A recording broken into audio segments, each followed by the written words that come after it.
Chairman le kan party president Zahom Tak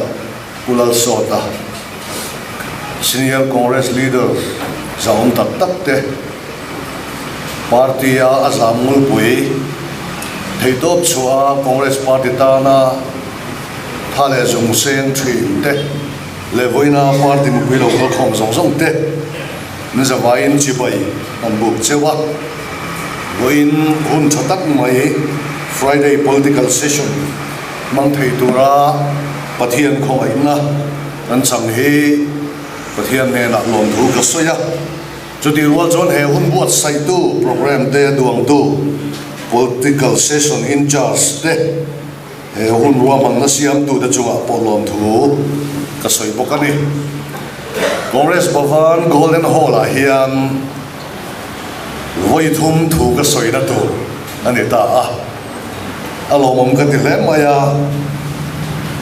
kadin masak ber chu kumsang ni le pakua khan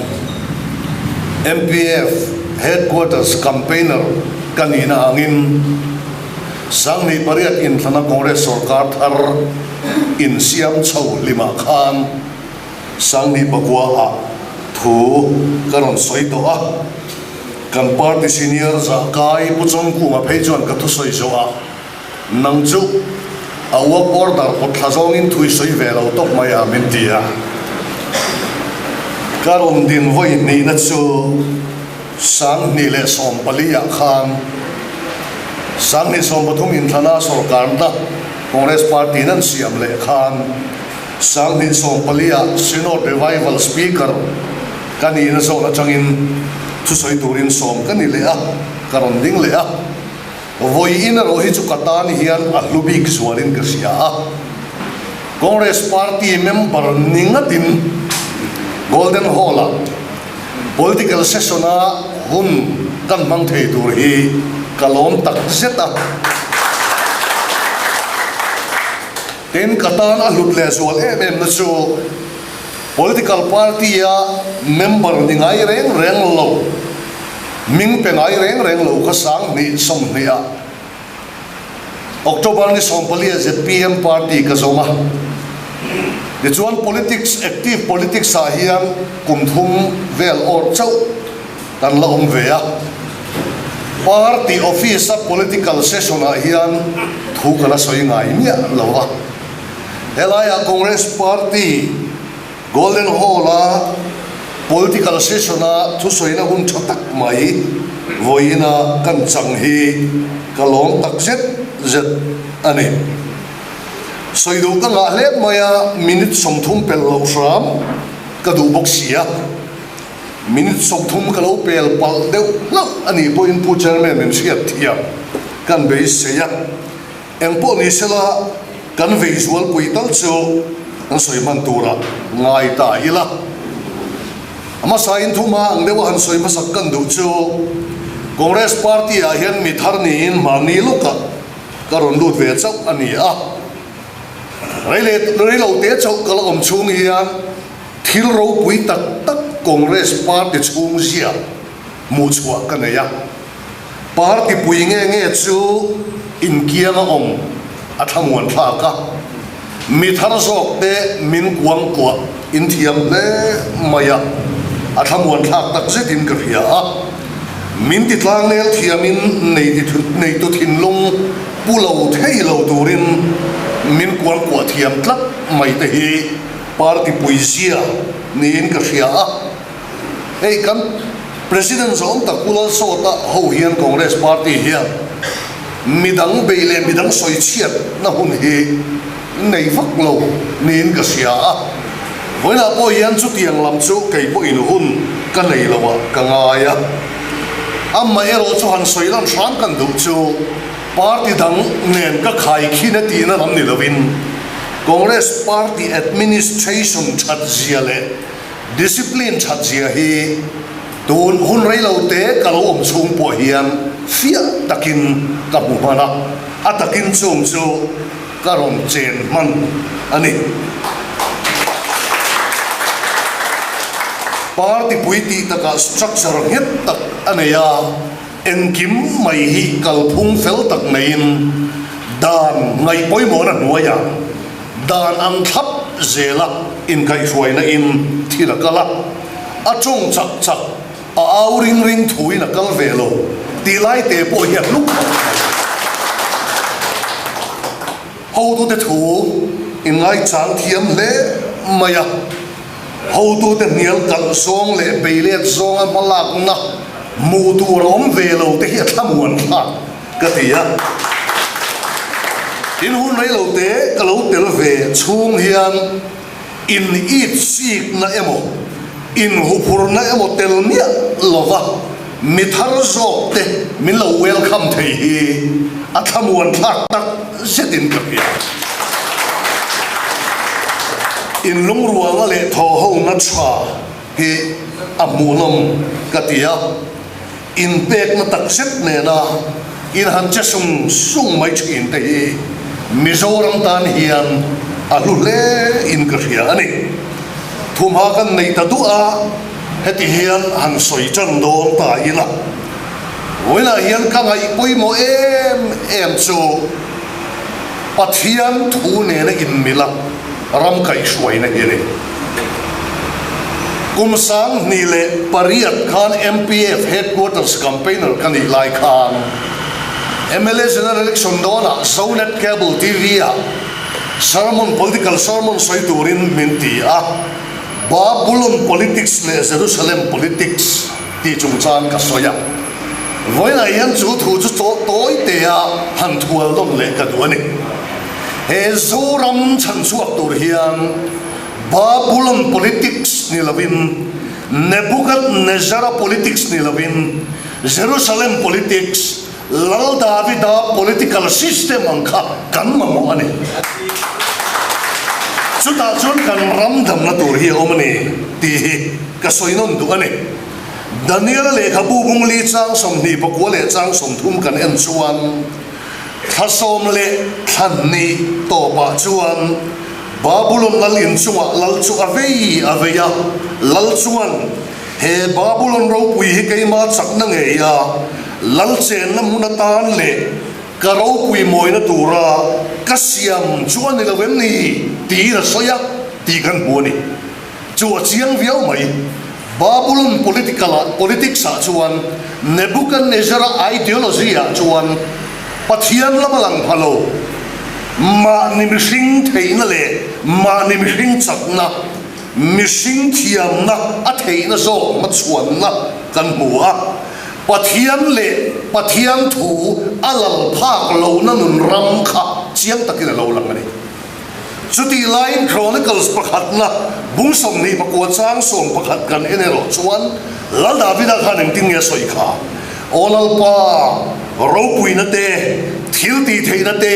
soi moi na te ne na te lal na te hi ita ania lele van song hi ita ani sia olal pa ram chu ita ania mi song a chung lu bereni atirai mai Davida ideology Jerusalem politics a chuan mi hing chakna le theina ma chuan na lang velo pa lalpa ro puina hlana lalpa in nata lalpa rin chana lalpa ne lo chuan eng mani lo tia chianga sumi akal na chu khovela ram ro puita David's kingdom lo din chuan khani tlat chuwang chon he kan zo ram dam na tur po hian Babylon politics ni lovin Jerusalem politics so Nebuchadnezzar ideology ni lovin Davida ideology zo ki kan mamo chuani uwana nena kan interview YouTube nam lo chuaka khan party office pathian thuziak tar chungchang ka soilanga he geni congress party a suan amosa bunga chang somni pale rore ladik chu luyangin luang sela felna chu lui pui ka ngai lo in luang ro se ti kan tar kul mai ZPM party office a chon tarani velo ti kha ka soya an hota maya min vom sui na angreng khopa chuti taka veide jona man tar se ni wei lom temin tia chút thì ta có về chỗ này tiếng ZPM mà cùng thông đều thom chung cả ta xí lâu thế mình đi party office à mình máu đồ đàn đó là thiếu tỷ thế này lâu gì ấy chú party tel chân chuột cần cái vết chú hoàn chân ZPM party office khan bắt hiện thu trang in mà nó ta ra những ngày thấy nan khan ZPM general headquarters trong tribal khan deal nó cần khen thấp chú cái soi cái man lâu cái interview khan kan soi kai lúc dua nia chân chân chama thai siak bung ruk chang som iram lo theng ro se ti tar ni se kan dua trong trai pol khan ti chuan ni som ni paruk march sang ni som ni pani ni kum march a gai to khan ni chu ni som ni paruk in rin ni som ni chonudar ni a committee kan le trong trai polin bumaro teina chú ta kan committee à chuan kan meeting à chuan ZPM president ne na trong tribal mingin ngen na thenila deal na siamila mathai bung ruk chang som iram lo theng ro se ti hi party office a tar ve ni ro se ti hi idilang tin kan pasa minute siak tu po kania a deal na po so po sai tu kania ZPM party president ne na po chon ka thelu thap nghe ya elected OB meeting apo an ngai tu nge ni chuan ka ria am mai ero chu ka lo chuan ni theng khan tar ani tat lo pathian thu alen lo na muna hian pathian khongai na zar rong bol ve tok tok thin mi chak lo hi ka leng bik lo ni ni chu ni zo ama chuan ZPM party office a hian Zakaria bungli changru sakna ni lovin thil ti theina ni lovin ka tharau zo in le ti kha anta thin ni nang soya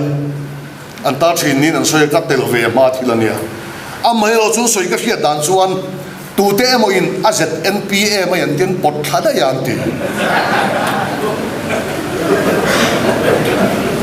abak chu tar leom to lovani mel khop mai a chu lam chu thu khan ni ta sela pathian du dana ram siam thatur chuan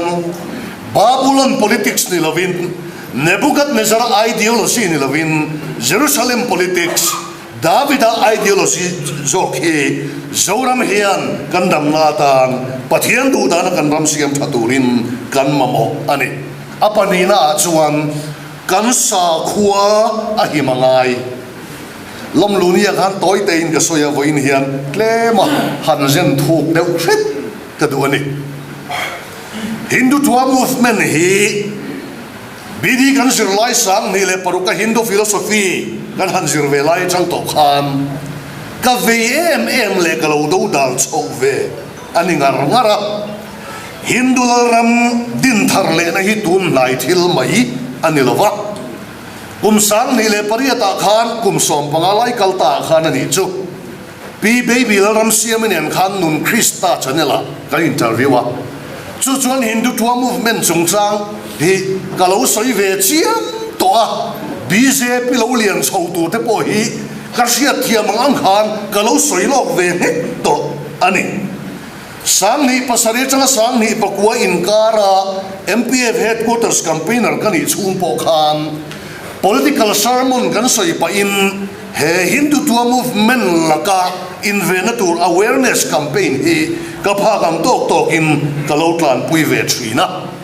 tun kar bulama West Phaileng lam kan suk sin po khan kong so ma zan chia ni som ni polizana po khan West Phaileng kan in pol khom na party mi te toy te chuan kan soi lang le ram boka zen thuk de ulek kan du la ya oma Hindulal chung kwa ami Gautama Siddhartha Gautama Buddha tinita akha Lumbini Gardena Kapila Vastua lali suapian makum sanga vela khana lo pianga ti chuan lal ina cheng na sailia na dat na khelawa thi na khelawa re thei na khelawa khovel har sat na engma repak lovin Hindu lal ina akhosani nema se lo puiting chowa pon lama anwa chua khan dam lo muwa ku do muwa mi re thei muwa mi thi muwa khovel hi sheom na te thi na te nat na te omani te re thiam chi a anuna quest anei ta zona nei ta ni heng song song top nuwa hian enge tia boitla chu anun zona chu chan na motorin hindu pui thiam chi sang apan kuala ram noya pu ko sa hermit hawang chi de po apan na sa ani nima se anun zona chan na mu zo lawa a beidong a kir le lama bot gaya body thing noi people thing noya chut lain en na ka huta atia avar hokani war pona nei ni chu ta chuan sa kho chi thar hindu sa kho kal peng pakhat buddhist sa kho hi alodin chuak ta ani a chu buddhist sa kho chalo lian chho zela india ram hiron lata duai tuai maya hindu sa kho haron lu alan chho ta ni anu kum za thum vela lo ral le chuan BC zani bor chowa chuan india ram lal ro pui asok the great asok ro pui de bo kha buddhist sa kho bia an lo ne dai to mai helaya Guwahati ya khu a home kingdoms hulai lal ram song song po khu buddhist lal ram ni in khu ta Kamakhya temple Guwahati mi de po khu atlu chevek to ani tuna hindu nation kho vel om chun nepal ram de po hi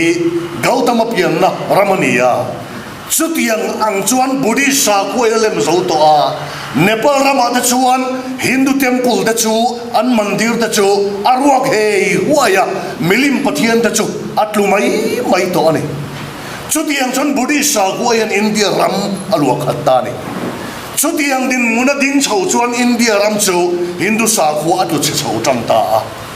chu hindu sa kho lu chia ron kai har tur chuan lali suwa lo pian nu kum za sari somnga ap vela khan hindu pui thia pakhat india chimlama tangin shankaracharya alo chuak ta ni shankaracharya chuan advaita philosophy aron champion pui ta advaita ti chu advaita ti poin soila adik zo mai thaya sanskrit lama tang chuan advaita philosophy chuan aumsia bera chu asap tong chuan not true no second same single tinang dewani la monotheism ti te ne nang lek ani mission atman le pathian brahman chu pum khatani pakhatani ti kharo naw puita pathian le mission pum khatani sia chu philosophy mang chuan india ramaron kap engta chu hindu pui thiam chuan ta india simachangin kashmir thlengina fang chowa india ma chakama Guwahati thlengina ron ruta nepal ramalu chowa chunga fan kuala zong a chuan hindu sa khuwa aron din thar chole a hindu temple te tuai thar alo ni chole ta Guwahati ya Kamakhya temple te po hi din thar ani le na ni ya chu Shankaracharya malak na kaltang chuan nepal ram pui tun thlengin hindu nation alo na de ta ani chuan india ram kal chho zela chuan sa photen min kolnai chung khan sa pho om na hoi kal chung de khan hindu movement hi chuna takina kal thailo amma ya chukum zabi somni na aroin hel chowa sa pho min op na an dal chho tiela konganin hon zau chho khan sangha za ko somni le panga rss arom ding ta ye chuan sangha za ko som nga pakhata jansang party arom ding le ta chuan sangha za ko som rupalia vsp aron ding le jansang party chu ti to po omin sangha za ko som sari pasaria io2 janata party aron ding le ta chuan chu ayan na sa zo ka hindu sa khwa promote tur hindu sa khwa ron vor chho tura political party tharon din le in bjp party sangha za ko som riata aron din ta BJP tharui ti chaktorin filfia ka chepol basrang dal hi sangas ko samriat palia aron din chole ta ani modi sarkar na nuaya pheichuan anwung chhota le maya manipura kan chen oma chu BJP balak na BJP sarkar na ina hindu sa khuwa na sataka choika na tumjia chu chiang takin kan muta ani Hindutva movement hian amalak dan pakhat chu Hinduization of Christianity ani hei hi India ram Christian ten kan man thiam lawang ti lawam le in ka pia Christian na ve Hindu na is antum tlak mai ni sumi tanan man poi mo em pakhatan man chu avatara ania avatara chu incarnation of God khani maya pathian te pi te ni chu pi pui ne lovin God's ka pathian te anron in puan na ro incarnate na hi so ma omante Hindu philosophy yan ten avatara oma pakua hi chu atheng vek to asom na kan kha kan yan te thina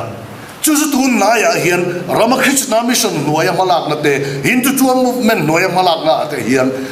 chu avatara som na ten avatara chu Isu Kristan yan te tatat mai ni di chuan conversion na ngai to lawa baptisma cha na ngai to lawa Christian in pe khe na ngai to lawa Hindu pa ni chung khan apathian te jinga pakhata Isua apethei ta ni chu tiang sa nan kuai her le ta tlat maya hei hi Christian ten kan do le thiam kan in ve thiam mai le don ling ka sia ka thil ton pakhat ka soilang do sang ni le parukhan barak mission field mission exposure in kan kalabidi kan sir lai khan kulai Karimganj bora country ante kalkhan thil pakhat magdek mai antonga Bengali tlangwal pakhat missionary house zinga kum sarivel talto zui mai Christian te in khom na potel ve baptisma changdu lek silo Christian apo in pedu chuang nia lo ma sa tu em si ka an na ya chu chu chil chara khan ka kom chiang ta enge he tu em si in pek du lo in convert do silo engate baptism mai chan do silo tia kan so chuan chu tiang thi khera ngai le ne ka pathian singa pakhata Isu ka pe mai lo ati ol sam ta et mai ni chu sil ti ra chu khoi chang ngai riat ka tia Ramakrishna mission do ya chang ni te Mizoram ayan Ramakrishna mission establishment hi khoi ange kan nei aru khian kan nei cheu to ni chuan he kan zoram ngei po hi he Hindu movement la ka hian a him film thei kherlo mai thei chutiang chu kan din munan hi mek lain Hindu tua movement manro pui ber pakhat BJP sarkar chuan India marcha ka sarkar na chanvek emo sarkar siam to jinga tel ram da emo azong rangar ta mai sia chutiang ang movement kara chuan Indian secularism chu ti borbana ni meka sana sa kosam sari paruka Congress sarkar lai ngeya Indian Constitution preamble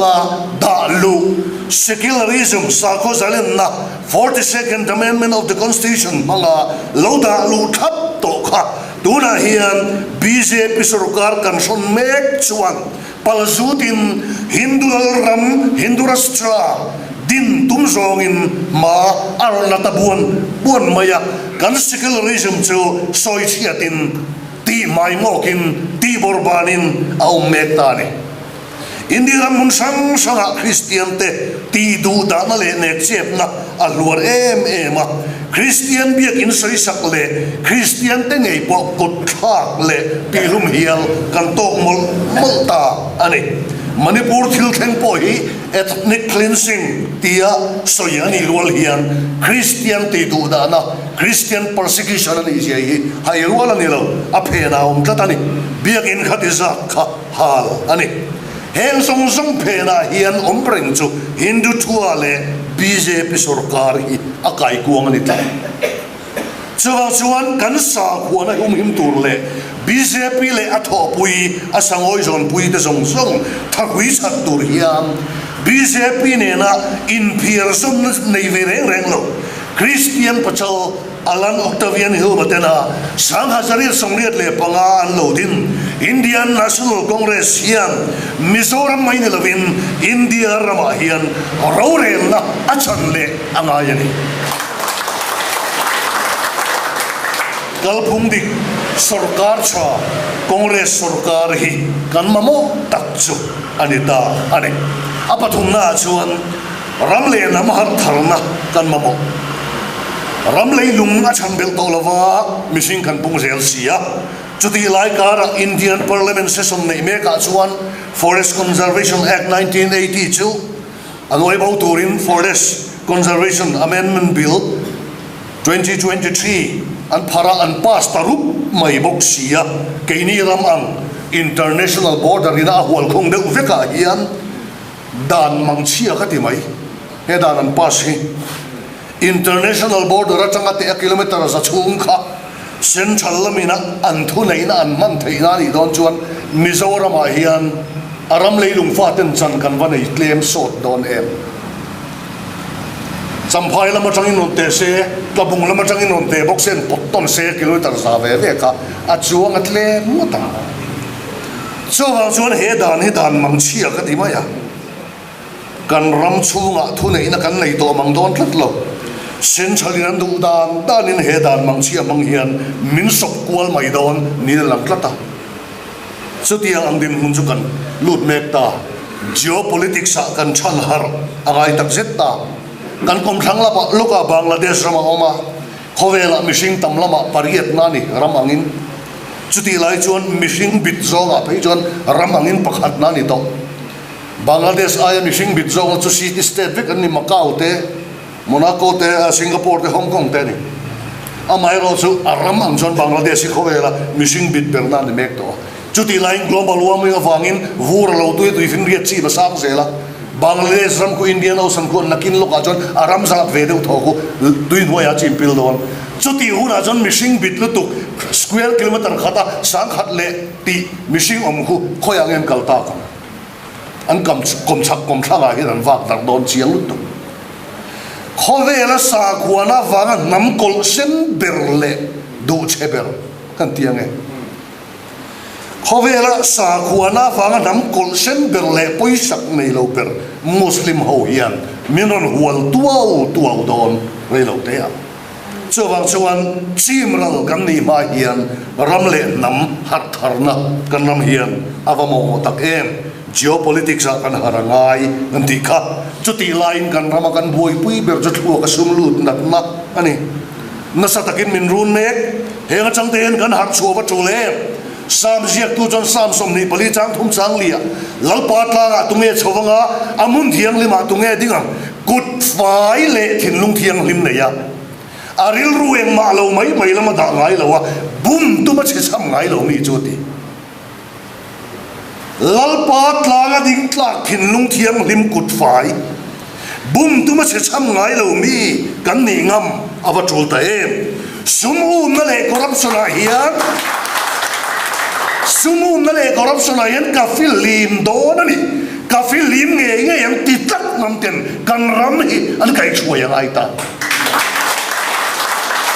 lal patla nga ding tlak ni tur hian pathian du dan sui chunga kan ram an siam thatangai ram ro rel na adik lo chuan ramatu chechin lali suwa zirtin lai mu kham han ni han ka soilang thua ka he khowela pathian lal ram din ani kan ti ni kha voina hen toi te kan bel le sok du chu lali suwa krista khowela local hi nakina van ram kan kalnan mor ringot ani lo kan tharau chan chuwa ringot hi a mission a fulfill na ni lo he khowel siam that thi lali suwa local chanani pa pathian fa pamal nei chun meu thi khop hian in khowel siam thaturin khowel hi aron lu chil ania chu kan lo lim puyetan mai aningot lova limot cholowe ka tin ani lovin kan lo lam puyetan remote aron thilova lam cholo ka tilo e po kalam chin tho ko khana rong bol chan vo kan lo chel theina tan lal i sui khowela aron thi aningot lo chan vo da chu kan chelang chu kan in lak tharau mi na tan lal i sui ro in pe ningot lo tharau mi kha chalo tin ani lovin amen hallelujah ti kan lo awa amen hallelujah kan lo pek theina tan lali suyen khowela ron lu chila ni ngot lo he khovel dam nan pathian du dana he khoweli siam chat alo ni theinan pathian ram he khowela then theinan kristal ram din ali theinan lali suyen khoweli thi chil rapin aron lu chil ani so chuti lai chuan kai ni Christian sa khuate in him na secularism vong tlat tu party de hian party chen khatina development remote an ma chuan lai hian chuti nga kal ve tur chu kan ni in ka kelo just for the namesake of development hian kan Christian na hi kan lia bawang ti ka law Christian này cần tar chuộc rèn tu ra nít la Congress Party cái ron pen lu chất chân bồi hi thiếu rằng sung sung ai à sa khó sa lên na ta bồi một chất party này vào development ti trong kam ngai zon tak ma the amang hiam Christian này kan lia bo so wang ti kan lawa ni development chu try kan tum ber pakhat po ani turani ya party tin hian development chu kan zuar theu mai amma elo su development ngor kan ma mo ber ani lo sustainable development ani turani anti ami thiam ten ami sing cheng te poya khoi turani lo wa environment khoi che turani lo wa chu tiang khat yan te dik vek pakhat soibel kadu sustainable development tak nei tur chuan secularism abo che turani lo tu su poi mo sa ko zalen na ati borbang turani lo wa Mizoram Christian amangat pei chuan sustainable development and dir tur chuan Christian na develop turani Iswa Krista le alarma develop tel turani chu su ai tak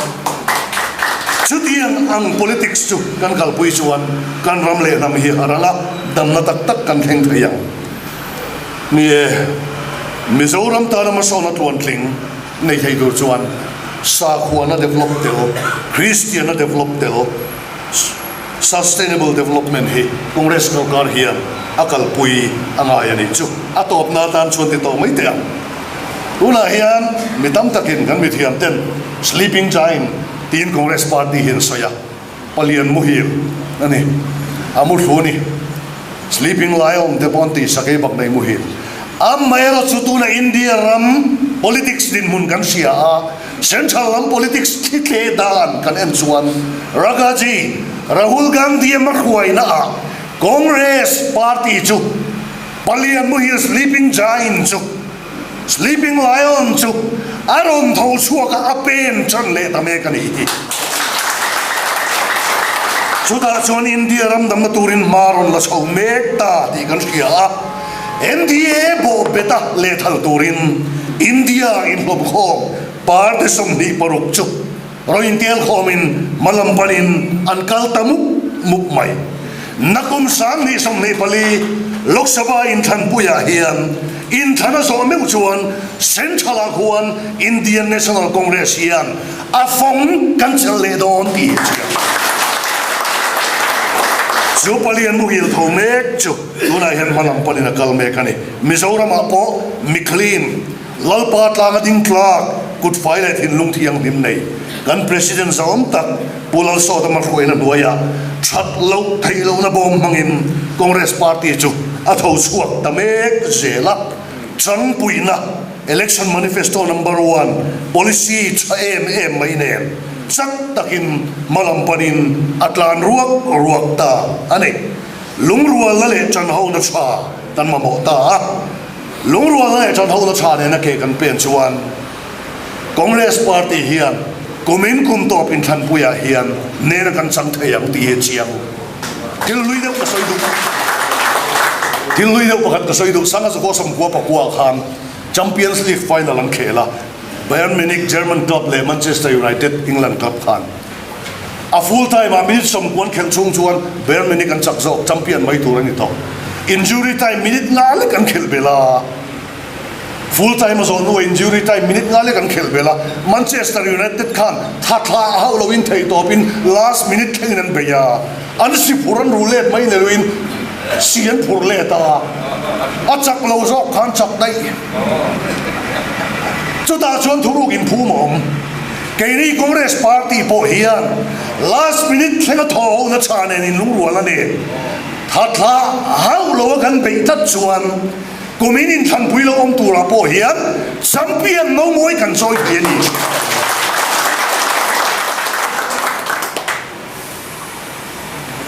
em tiêu na man lai de wa kan lai mai the Congress man lai til soinan tia ma se atun lai le bek to nia nia sanga so kosom ko pa ko dai khani amai ro chu last minute thenga tha lo wa be fat tu ten championship an chang tat mai ni so wang song khan thil tam tak min zir tir thein ka bia chanem ngai na la impact na ne na atop khenga kan be ero nga ya Alexander the Great, the Greek lalropui ka Macedonia lal ka enga tinge khovel ne khovel ti mayang khati hun lai khovel ka India ram thangin lalpora saporon ne ni enga tinge asipayan tamzok poni lova ral thuam nei thasok poni lo sakoran bang India lalpora sa jon sai ten mangania sai le sakor hanin beichu ain thau don tu ti chiang nang ma se pora sa le si paite tamzok khan ne that lo enga cham thuruk pakhat de ong historian gania history le ka buka chia Alexander si paite fei he sei zo kani anti an fe sei zo ram dang si paiten an feiken ain Greek si paite feiken kha a sei zo tat maya Indo da molan hanin sun khan fei toi zo ki da va chun phak lo lain fei sei zo chuan thin nu na vit lum phatlat kan party boy yan fei sei zo kan mamo in pek na fei sei zo chanem ngai na fei sei zo ti nak zet na fei sei zo in lung ruang na fei sei zo bei long lo thei top chuan na fei sei zo chung fei sei zo ra thom nen chuan kan mabak in than pui kan ma chon chuan Congress party hi pathian le ni pui de sara Mizoram hi na sarkar le nge yang ti hi ka bei sei tlat ani pathian in kan ram le nam le Congress party mal som se ro se kalo me